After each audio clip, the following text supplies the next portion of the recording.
Hey, yo everyone, Andrew here, bringing you another video review, and today we're going to be doing my comic load for the week, as well as last week's too, because it was a short week and it really wasn't worth doing the whole comic load video off of 4 titles. It just seemed silly. And really, I think it was 3 titles, because I had an extra copy of The Curse of Brimstone. I apologize for the glasses, right? Usually I like to have my contacts in. I don't like wearing glasses, especially when doing video reviews, because you see the reflection of the computer off my glasses.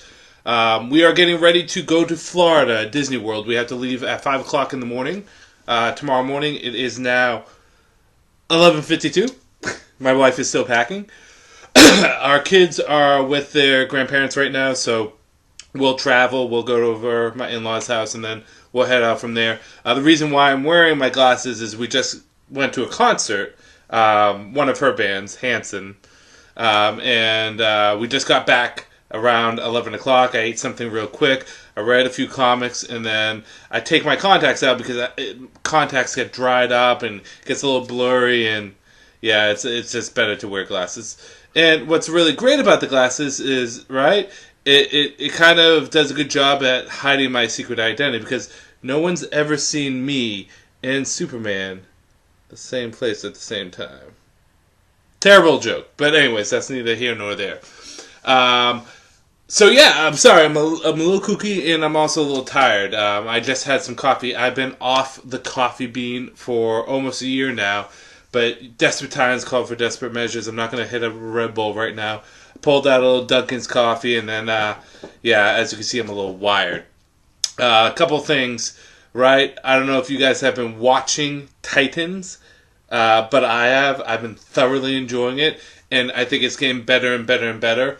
A lot of the things that I was worried about kind of flashed away. The most recent episode, which I think is Together or whatever, I forget the name of the title. It's basically when the titles really come together and Dick Grayson reveals that he's Robin, was a great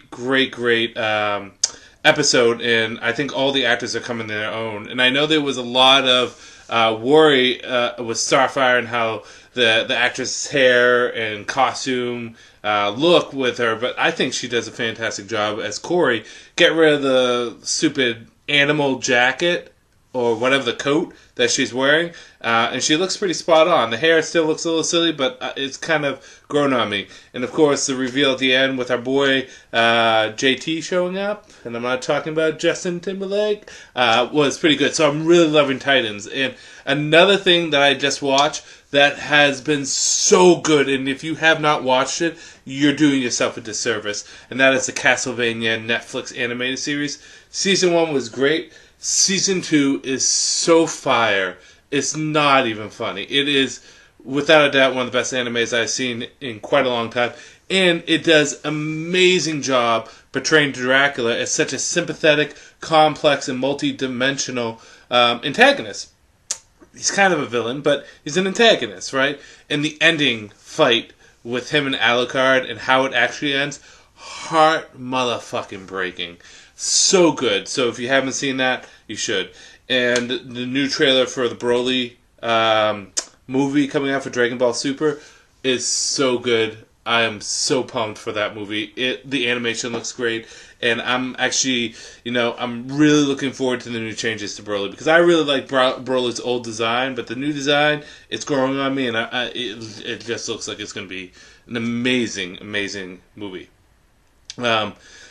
As what I said in my previous video, I've been having a little trouble with Patreon and getting everything set up on there on my normal computer.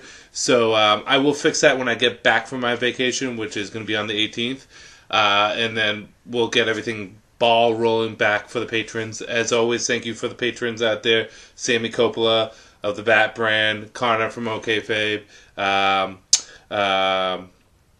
Michael Bennett, and Paul, the Gay Comic Geek. Sorry, my brain is still fried.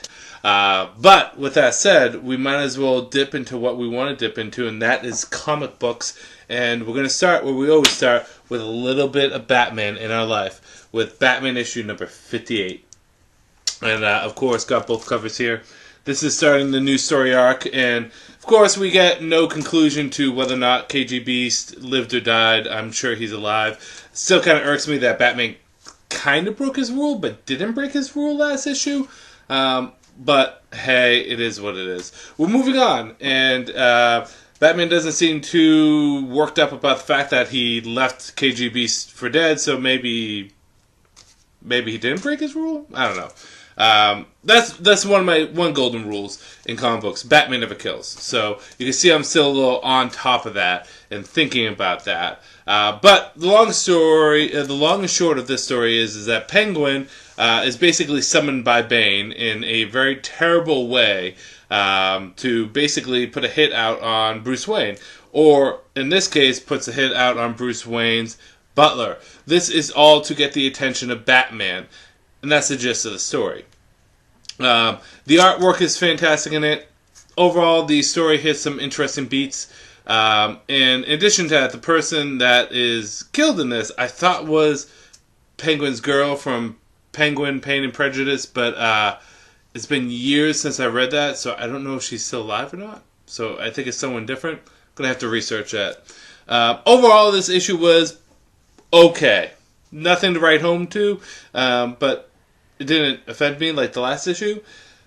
I guess my thing is that ever since the wedding issues, or not really the wedding issues, ever since some of the Dick Grayson issues, the stories have been kind of meh. Really, it's the KGB stuff. Since KGB, Tom King hasn't really been pulling out as good of a stops as he usually does.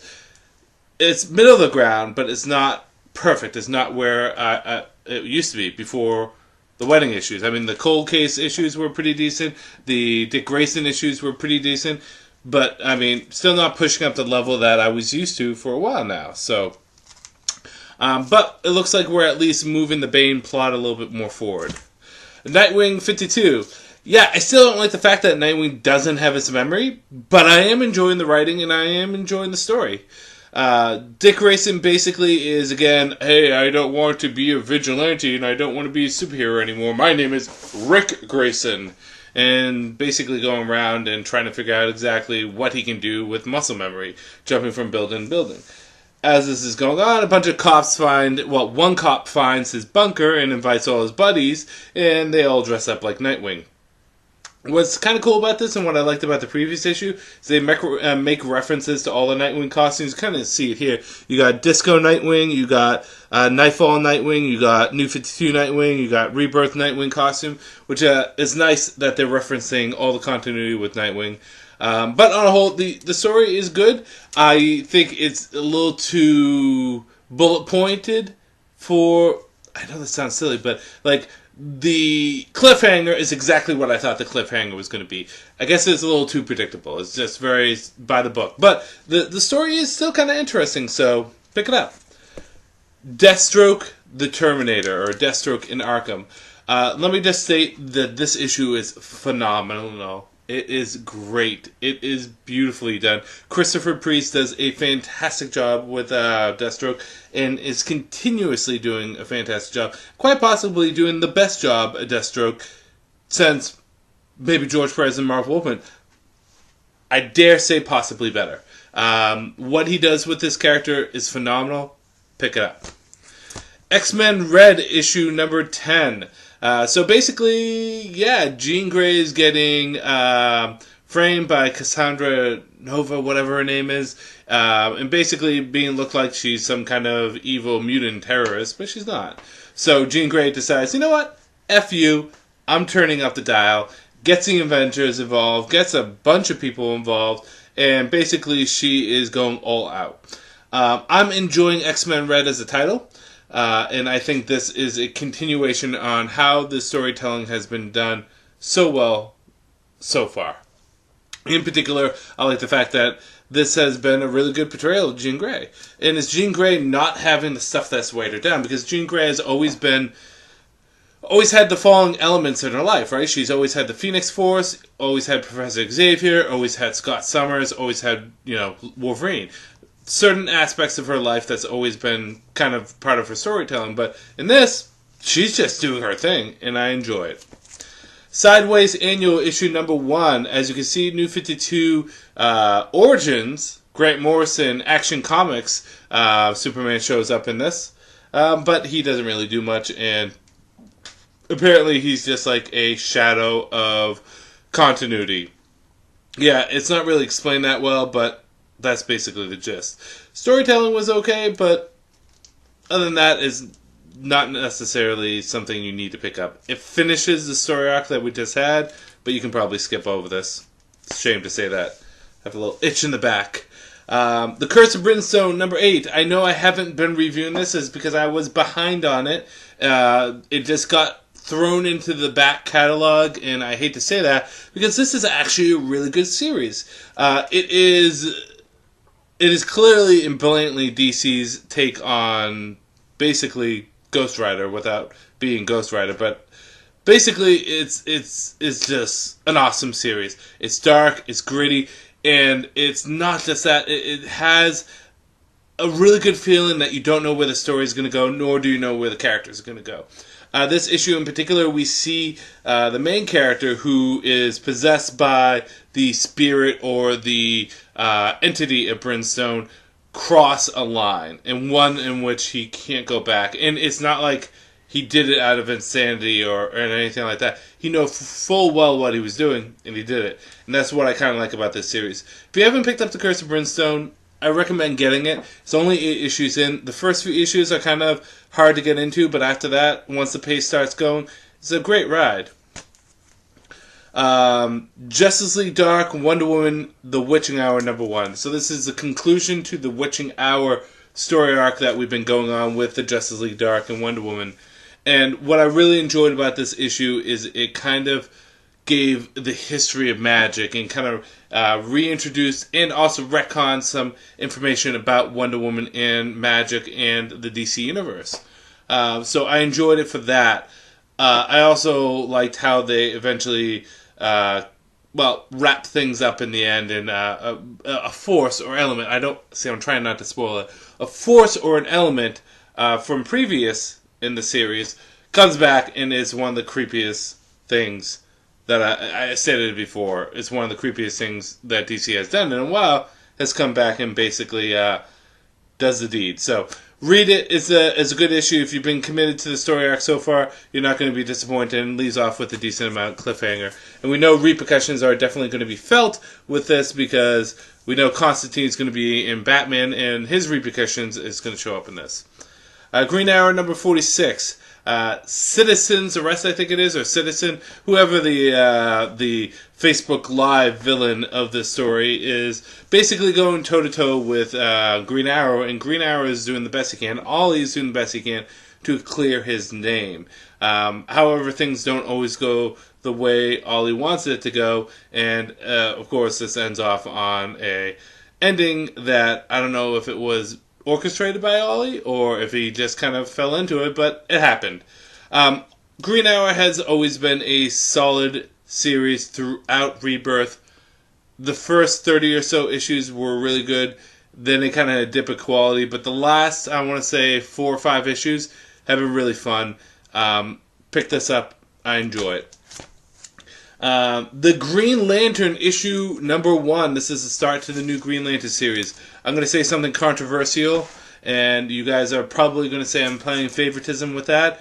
You can say whatever you want, but here we go. A lot of people are going to be pissed off by this. Hal Jordan is without a doubt the greatest Green Lantern of them all.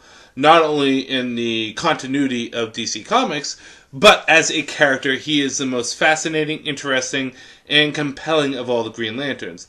That is not to take anything away from Jon Stewart, Kyle Rayner, Guy Gardner, Simon Baz, Jessica Cruz, Alan Scott, or any of the other Green Lanterns out there, right? If you're a big Mogo fan, then I'm sorry, but like, of the main Green Lanterns, Hal Jordan is the best. The best stories are written by him. He has the most interesting character stuff. I can't say the last time I've had a overwhelmingly interesting Jon Stewart or Kyle Rayner story. And while the characters are good, I feel as though those characters are always good as secondary characters of the Green Lantern universe, or working with other Green Lanterns. But as the primary focus, I always loved Hal Jordan, and I thought he was the best. And there's a good reason why.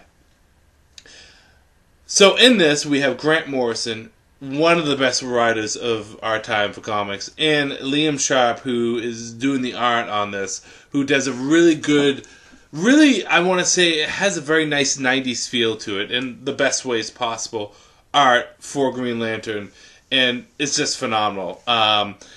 As you probably would know, Grant Morrison's storytelling is very jumpy, right? There's a lot of crazy ideas that get thrown around while he's telling his main story. But the long and short of this is Hal Jordan is on Earth and he's waiting for his new power battery. And basically his power battery is getting upgraded. He has to go back to Oa to find that there might be betrayal within the Green Lantern Corps, and he has to sniff it out. And that's the gist of it.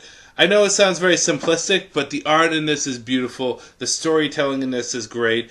It takes a new direction with Hal Jordan, as that he's been in space for so long, being a cop in space so long, he doesn't have a house. He bums around on other people's couches. He doesn't have a car. He doesn't even have a job. He's like a door-to-door salesman, I think, in this, because he's no longer working on Farrell's aircraft, the test trip. So, it's an interesting new take on Hal Jordan, but what's really good about this is it makes a lot of references to continuity, right? They talk about Dark Knight's Metal, they talk about stuff that was previously done in Green Lantern Corps, so there's a lot of nice continuity references. It's not its own thing, so this is a really, really great issue, and I think one of the better starts to Green Lantern. I'm really fascinated to see where things go.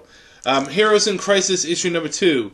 So the Trinity goes into more detail about who was killed during this sanctuary mass murder, and a lot of things are pointing towards Harley Quinn and the Trinity actually basically corner her, and Harley's wearing her classic suit, and she's able to avoid the Trinity, and I'm not going to tell you how, but a really nice classic Harley fashion, and it's really kind of up in the air. Did Harley kill everyone, or did Booster kill everyone? And Booster basically confides in Flash that Wally is dead, and Flash doesn't react really well. What I like about Heroes in Crisis, it has nice moments, right? Harley with the Trinity, Flash and Booster Gold, the inner monologues between all the characters when they're doing their interviewing camera angles, and they use the Trinity in this quite a bit, because apparently they were at Sanctuary getting help too. The problem with this is that some of its parts are better than its whole. The overall story hasn't progressed at all. It's still where it is in issue number 1. But it's enjoyable, so I'm at least happy with that. Pick it up! And finally, we're going to end things off with Justice League Aquaman Drowned Earth number 1 and Justice League issue number 11. These are basically the Drowned Earth issues, and it's starting off this story to be a fascinating one. Long and short of it is that aquatic gods, or gods of the seas from different planes and different galaxies and different planets, are coming to Earth, and they're affecting the Earth and its water, turning everyone into monsters. Sounds a little crazy. In addition to that, the Justice League is basically separated, splintered out. Many of them have been turned into monsters. Some of them are just missing. Some of them are trapped. And Aquaman is, well, stripped of his powers and given to his mortal enemy, the Black Manta. I'm actually really liking Drowned Earth, and it's more interesting and fascinating than it has any right to be. It's an enjoyable, solid story. It's focusing on Aquaman, and I'm really, really interested on where things go from here. So, yeah, pick it up. As for picks of the week, Deathstroke comes close to being my pick of the week. Christopher Priest is doing such a phenomenal job on it. But my pick of the week goes to Green Lantern, or The Green Lantern, issue number 1. If there's ever a time to jump onto Green Lantern, it's right now. The stuff is really good, and it's Grant Morrison doing what Grant Morrison always does. Really great storytelling. So with that said, I'm going to end the video here. I got to get things rolling with this trip to Disney World, and yeah, this is Andrew saying peace out for now.